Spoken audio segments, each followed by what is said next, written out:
Jadi Pak Jo, abang kan salah satu aktivis senior ya, baik di tingkat daerah maupun di tingkat nasional, khususnya Kabupaten Bengkayang Pak Jo.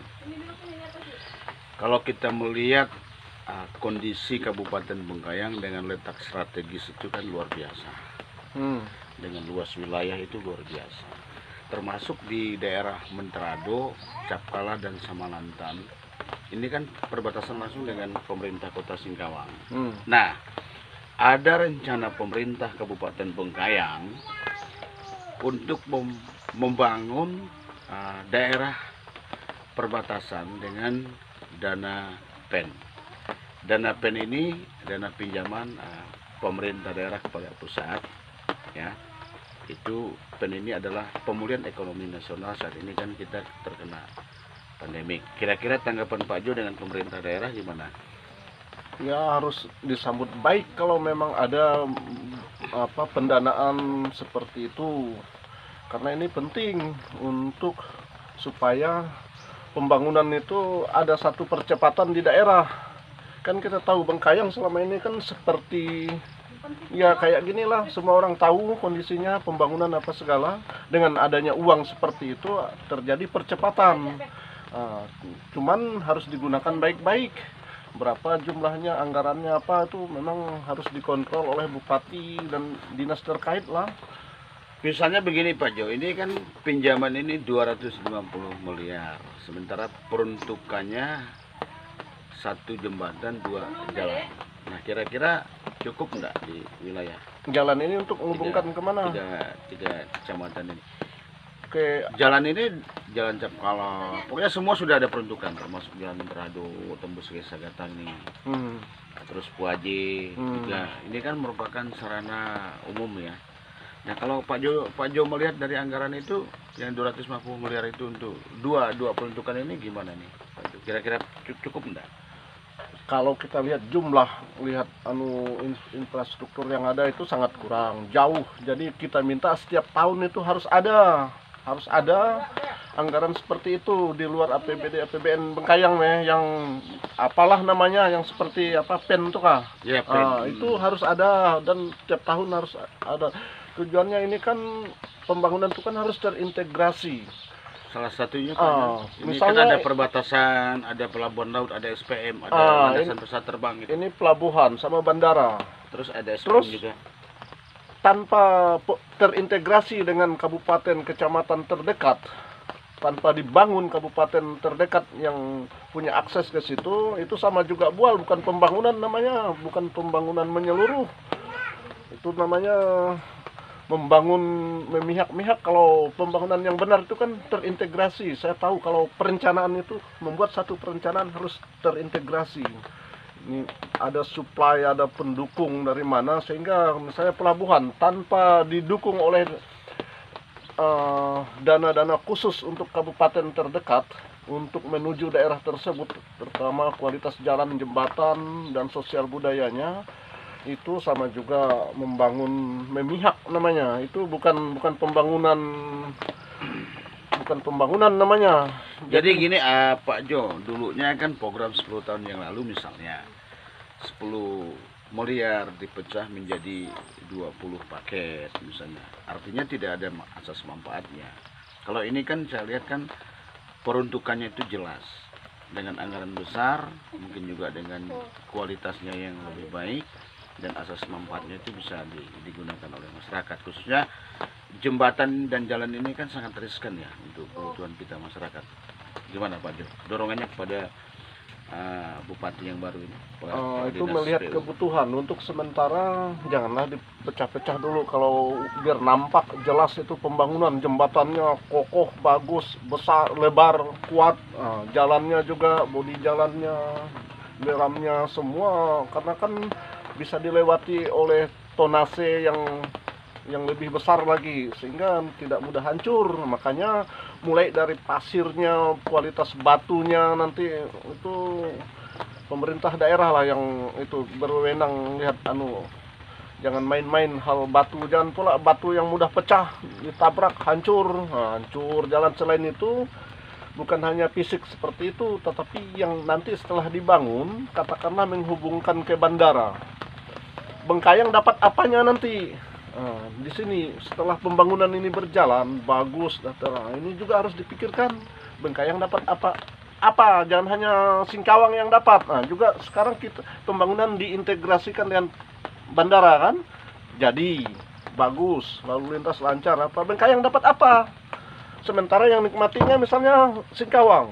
Nah, ini juga harus bagaimana, jangan tidak ada royalti pemasukan dari Bengkayang. Nah, juga dengan pelabuhan, kebun sawitnya dari kita, minyaknya diangkut ke sana, macam-macam lah, karet apa segala diangkut ke pelabuhan. Jalan dah jadi. Sekarang Bengkayang dapat apa? Jangan nikmatinya hanya Mempawah.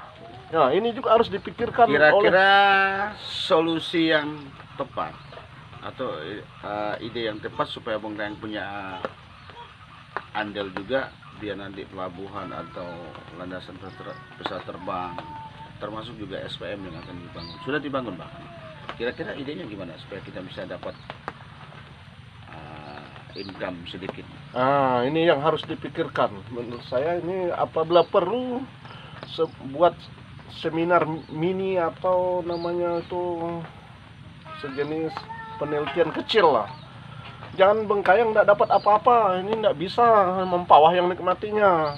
Oke, dibangun Bengkayang, ada pembangunan fisik dari mana, misalnya jalan bagus, jembatan bagus, nanti akhirnya gitu mah. Ini apakah upaya apa yang harus didapatkan Bengkayang juga? Jangan hanya kita pensuplai lalu lintasnya aja, kita nonton nikmatinya, tapi dampak impaknya ke masyarakat, sosial ekonominya. Crossing, ini pertanyaan terakhir. Harapan Pak Pontius sebagai salah satu aktivis senior di Kabupaten Bengkayang ini, apa harapannya dengan bupati yang baru? Nah, ini kalau sini kan sawit banyak, terutama pabrik lah dulu, bantai pabriknya di daerah Bengkayang. Kalau yang di luar pabriknya nggak usah jual ke sana, cabut izinnya, buat seperti itu biar ada pemasukan Bengkayang. Itu salah satu. Juga pabrik karet bangun di Kabupaten Bengkayang sehingga bisa sudah ada penghasilan dari situ untuk pendapatan Bengkayang. Biar Bengkayang ini tidak dipandang sebelah mata oleh kabupaten-kabupaten lain. Jadi jangan hanya kita, dulu pernah saya bilang, jangan hanya jadi ampasnya kabupaten lain, Bengkayang juga harus dapat. Bisa, ada banyak. Baik. Kalau yang tidak mau buat pabrik di Kabupaten Bengkayang, cabut izinnya. Gampang kok, ada di bupati sih di perkebunan tuh. Artinya penegasan dan kebijaksanaan itu tepat guna ya. Tepat guna. Agar tindakan bupati sesuai dengan visi dan misinya masyarakat, sejalan dengan keinginan dan kebutuhan masyarakat. Oke, dibangun ini dapat penghasilan pendapatan atau royalti Kabupaten Bengkayang untuk masyarakat Kabupaten Bengkayang di luar yang dari pusat, dari mana-mana. Makanya setiap pembangunan itu harus terintegrasi benar, harus dipikirkan benar, dampaknya apa, untung ruginya apa, dianalisis dulu. Ini kan bagian daripada tata ruang, Pak Jo. Ya. Sementara kan kalau negara membangun negara ini tentu melalui tata ruang ya. Di situ ada Bappenas, ada Bapeda. Terus tata ruang Bengkayang ini gimana sih Pak Jo kalau yang digunakan pemerintah saat ini untuk membangun daerah Kabupaten Bengkayang? Karena perubahan sangat drastis ya, di mana-mana kebutuhan, misalnya dulu kan tidak terpikirkan bahwa pelabuhan itu ada di Mempawah. Dulu kan cita-cita kita itu kalau tidak salah untuk Bengkayang itu harus di Kabupaten Bengkayang. Itulah dulu tim lobby, tim apa itu tidak dibentuk, kemana-mana hura-hura sana sini. Itu kan tidak bisa membangun Bengkayang seperti itu. Coba dulu ada orang dipersiapkan, nongkrong di Jakarta, tukang lobby, tukang ini, membawa perencanaan, masukan ini, diskusi dengan pejabat-pejabat departemen di Jakarta, dengan pengusaha asing apa. Itu Baik. seharusnya. Baik, perbisa. Jadi tata ruang itu sekian tahun harus ditinjau ulang, evaluasi ya. keterlibatan DPR karena itu nyangkut politik juga. Apakah ini segera mau direvisi? Oke. Untuk membangun suatu daerah, suatu negara, menurut ide dan gagasan Bang Pontius, kita harus mempunyai kekuatan politik. Kekuatan politik itu ada kepada penguasaan politik yang menentukan kebijakan, yaitu bupati, gubernur, dan presiden. Tetapi juga ada DPR juga, ya harus dilibatkan di dalam segala hal ya untuk membangun daerah. Ini masukan dari Pak Pontius selaku aktivis senior. Dan kekuatan politik ini juga muaranya, induknya ada di rakyat. Jadi kedaulatan politik itu ada di tangan rakyat sesuai dengan kebutuhan masyarakat. Nah, pemirsa, ini dari kami berdua bincang-bincang dari jurnalis polisi langsung ke lapangan melihat kondisi dan situasi daerah. Pak Jo, terakhir ucapan. Ya, semua itu kan harus pembangunan menyeluruh, memang harus dilihat dampak ekonominya, itu yang penting, dampak lingkungannya dan segala hal. Nah, itu ya karena ini menyangkut banyak pihak terlibat, terutama DPR ya, yang merupakan kedaulatan rakyat. Dari situ perwujudan dari pengawasan apa ada semua di DPR, maka DPR itu harus aktif dong, jangan harus diskusi aktif. Jangan pasif ya. Aktif dia memberikan kontribusi ke bupati, kritikan ke bupati, jangan takut mengkritik bupati, malah dia dikritik itu bagus bupatinya. Kalau takut dikritik jangan jadi bupati. Saya pikir Pak Darwis mau dikritik, harus dikritik, artinya kan sayang dengan dia.